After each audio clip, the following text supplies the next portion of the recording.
Hello guys, welcome to philosophical study. सबसे पहले आप सभी का बहुत बहुत थैंक यू हमारे साथ जुड़ने के लिए। आई होप कि आप सारे बहुत अच्छे हैं और आप लोगों का प्रिपरेशन बहुत ही बढ़िया चल रहे होंगे। तो फ्रेंड्स, आज हम लोग डिस्कस करेंगे मेडिएवल फिलोसफी से। ठीक है, तो ये हमारा लेक्चर 10 है। अगर अभी तक आप लोगों ने बहुत सारे लेक्चर्स को नहीं देखे हैं तो अभी जाओ इस चैनल में जाकर देख लो। तो फ्रेंड्स, मेडिएवल फिलोसफी से जितने सारे क्वेश्चंस आए थे NTUGC नेट में वो सब डिस्कस करेंगे और साथ ही साथ आपको अप्रोच भी सिखाएंगे किस तरह से क्वेश्चंस को डील करना है। तो फर्स्ट क्वेश्चन आपको सामने स्क्रीन पे ये रहा। तो फ्रेंड्स, ये एक मैच लिस्ट दिया हुआ है आप लोगों के सामने।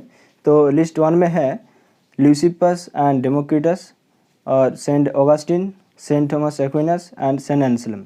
और लिस्ट 2 में है, इसका कुछ बुक का नाम है और कुछ थ्योरी का नाम है। ठीक है, तो द सिटी ऑफ गॉड, ये ग्रंथ लिखा था सेंट ऑगस्टिन ने। तो फ्रेंड्स, बी को एक से मिला दे तो एक ही ऑप्शन है, वो है ऑप्शन 2, राइट। तो ये हमारा सही आंसर हो जाएगा। और हम लोग पिछले वीडियो में बताया था कि जो ल्यूसिपस है एंड जो डेमोक्रिटस है वो दोनों एटॉमिक थ्योरी दिया था, राइट। बहुत सारे एटम्स के ऊपर बिलीव करते थे। तो ए को 4 से मिला दो तो भी आपको आंसर बन जाएगा, राइट। और देखो, जो सेंट थॉमस एक्विनस है वो क्या दिया था, 5 proofs of the existence of God, right. और जो सेंट एंसलम है वो दिया था ऑन्टोलॉजिकल आर्गूमेंट, राइट। तो ऑप्शन 2 हमारा सही आंसर हो जाएगा। अगला question, which one of the following statement is incompatible with the theology of Saint Thomas Aquinas. निम्नलिखित में से कौन सा कथन सेंट थॉमस एक्विनस के धर्मशास्त्र के साथ असंगत है। ठीक है, यहाँ पर इनकॉम्पिटेबल लिखा है, ठीक है, इसको ध्यान में रखना होगा। तो option A, God is the first unmoved mover. Option B, he presents theological proofs for God. Option C, he presents the ontological proofs for the God. Option D, God represents the highest degree of perfection. तो देखो, जो Saint Thomas एक्विनस है वो Catholic philosopher है और theologian भी है, right. तो और उन्होंने ईश्वर के अस्तित्व के ऊपर 5 लॉजिकल आर्गूमेंट दिया था। वो कौन कौन सा है, देखो, उसका जो बुक था सम्मा थियोलॉजिया, ठीक है, उसमें दिया था। तो फर्स्ट है the argument form first mover, right. God कौन सा है, फर्स्ट मूवर है। और next the argument from causation, right. और जो थर्ड है द आर्गूमेंट फ्रॉम कॉन्टिजेंसी। और फोर्थ में है द आर्गूमेंट फ्रॉम डिग्री। और जो लास्ट आर्गूमेंट है वो क्या है, फाइनल कॉज और एंड्स, टेलियोलॉजिकल आर्गूमेंट, राइट। तो आप देखो क्वेश्चन में, देखो option A, God is the first unmoved mover, right, ये तो सही है। Option B, he present teleological proofs for God, ये भी राइट है। और लास्ट में D, God represents the highest degree of perfection, right, ये भी सही है, हमने अभी अभी पढ़ा है। तो ऑप्शन सी जो है, देखो, ही presents the ontological proof for God, ये स्टेटमेंट गलत है, राइट। ये स्टेटमेंट सेंट थॉमस एक्विनस ने नहीं दिया है। अब नेक्स्ट क्वेश्चन देखो, cosmological proof for the existence of God is attributed to which one of the following philosophers. ईश्वर के अस्तित्व के लिए कॉस्मोलॉजिकल प्रमाण निम्नलिखित में से किस फिलोसोफर के लिए जिम्मेदार है। Option A, Descartes. Option B, Saint Anselm. Option C, Saint Augustine या फिर सेंट थॉमस एक्विनस। तो देखो, इस क्वेश्चन का जो सही आंसर है वो है option D, Saint Thomas Aquinas. अब देखो यहाँ पर, cosmological argument from an argument used in natural theology to prove the existence of God, ठीक है।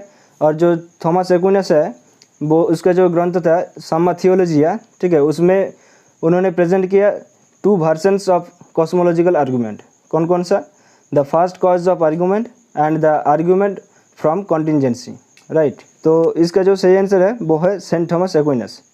अब नेक्स्ट क्वेश्चन देखो, which of the following statements is false with reference to Saint Augustine. Saint Augustine के अनुसार निम्नलिखित में से कौन सा स्टेटमेंट सही नहीं है, ये आप लोगों को बताना होगा। तो देखो, option A, God is one with the world. Option B, God is omnipotent. या फिर option C, evil is prevention of good. Option D, God sustains the world. तो देखो, इस क्वेश्चन का जो सही आंसर है वो है option A, God is one with the world, ठीक है। ये स्टेटमेंट सेंट ऑगस्टिन के द्वारा सही नहीं है। बाकी जो सारे ऑप्शंस है, गॉड इज़ ओमनीपोटेंट और evil is prevention of good और गॉड सस्टेन्स द वर्ल्ड, ये सारे स्टेटमेंट सही है, ठीक है। सेंट ऑगस्टिन में एक कीवर्ड आप लोगों को बता देता हूँ, ठीक है, ये याद में रखना होगा। देखो इविल और गुड, ठीक है, ये दो वर्ड जहाँ पर होगा ना वहाँ पर सेंट ऑगस्टिन जरूर होगा, राइट। ये जो कीवर्ड है ये आपको आगे बढ़े क्वेश्चन में बहुत हेल्प करेगा। तो अगला क्वेश्चन आपके सामने स्क्रीन पे ये रहा। Which one of the following statements is false in the context of Saint Augustine? ठीक है, सेंट ऑगस्टिन के संदर्भ में कौन सा स्टेटमेंट फॉल्स है ये आप लोगों को बताना होगा। तो देखो option A, the only knowledge worth having is that of God and self, right, ये तो सही है।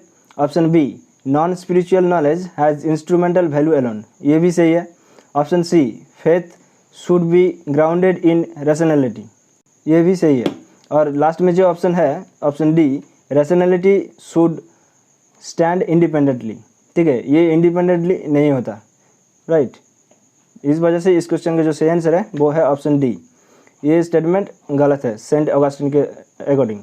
अब नेक्स्ट क्वेश्चन देखो, which one of the following correctly represent the metaphysics of Saint Thomas Aquinas? तो सेंट थॉमस एक्विनस के जो metaphysics है, तत्वमीमांसा है, वो कौन सा स्टेटमेंट रिप्रेजेंट करता है करेक्टली? तो option A, metaphysics deals with subtle material entities. Option B, metaphysics essentially deals with universals.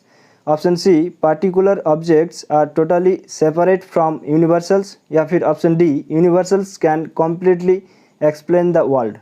तो सेंट थॉमस एक्विनस के अकॉर्डिंग जो उसका जो मेटाफिजिक्स है वो करेक्टली रिप्रेजेंट करता है option B, metaphysics essentially deals with universals, ठीक है। और मेटाफिजिक्स क्या है देखो यहाँ पर, तो देखो metaphysics is taken by Thomas Aquinas to be the study of being qua being, right, that is a study of the most fundamental aspects of being that constitute a being and without which it could not be. और जो एक्विनस का metaphysical thought है ये modified किया गया है, right. और जो जनरली है मेटाफिजिक्स का जो व्यू वो कौन सा था, एरिस्टोटेलियन व्यू। तो जो एक्विनस का मेटाफिजिक्स रिप्रेजेंट करता है वो क्या है, metaphysics essentially deals with universals, right. अब नेक्स्ट क्वेश्चन देखो, who believed that evil is necessary for the enhancement of the greater good? ठीक है, किसका विश्वास था कि अधिक से अधिक अच्छे की वृद्धि के लिए बुराई आवश्यक है?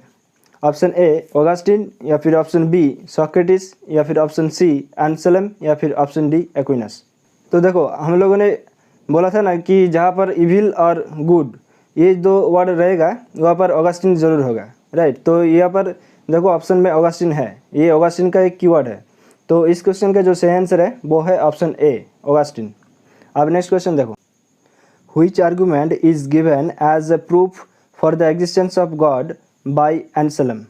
तो ईश्वर के अस्तित्व के ऊपर, ठीक है, एंसेलम ने कौन सा प्रूफ दिया था, कौन सा आर्गूमेंट दिया था, ये आप लोगों को बताना होगा। तो देखो option A, teleological argument for the existence of the God.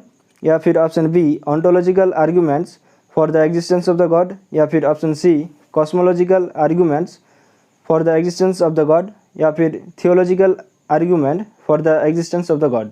तो देखो ऑप्शन ए, टेलियोलॉजिकल, और जो ऑप्शन सी है कॉस्मोलॉजिकल, ये दोनों आर्गूमेंट दिया था एक्विनस ने, राइट।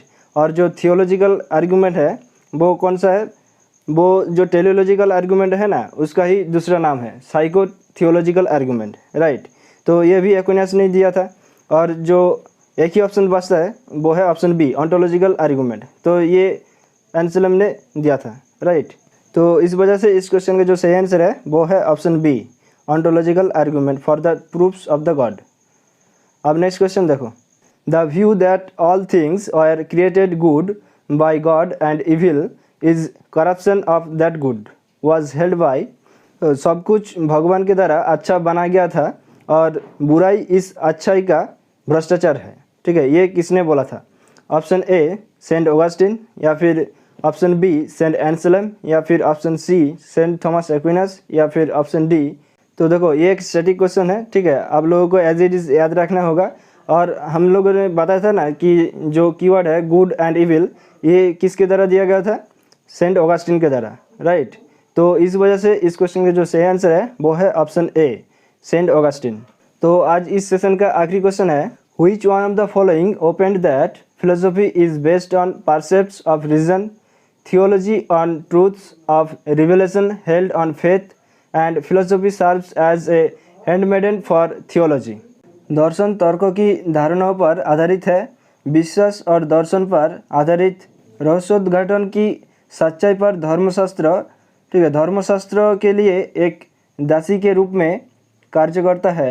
ये किसने बोला था? तो देखो, ये एक स्टैटिक क्वेश्चन है, ठीक है। ये क्वेश्चन आप लोगों को एज इट इज़ याद रखना होगा।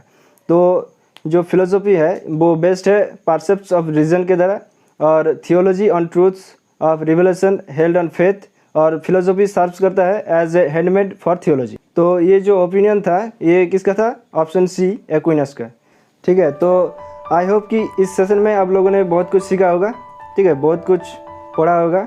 इस सेशन को अच्छा लगा तो लाइक, कमेंट एंड शेयर जरूर करिए, और अपने दोस्तों के साथ जरूर शेयर करिए, बिकॉज शेयरिंग इज़ केयरिंग। मिलते हैं अगले सेशन में, तब तक के लिए हंसते रहे, मुस्कुराते रहे और चित्त को शांत रखकर अपनी प्रिपरेशन को आगे लेकर चले। Thank you, bye bye, take care, ध्यान रखिएगा।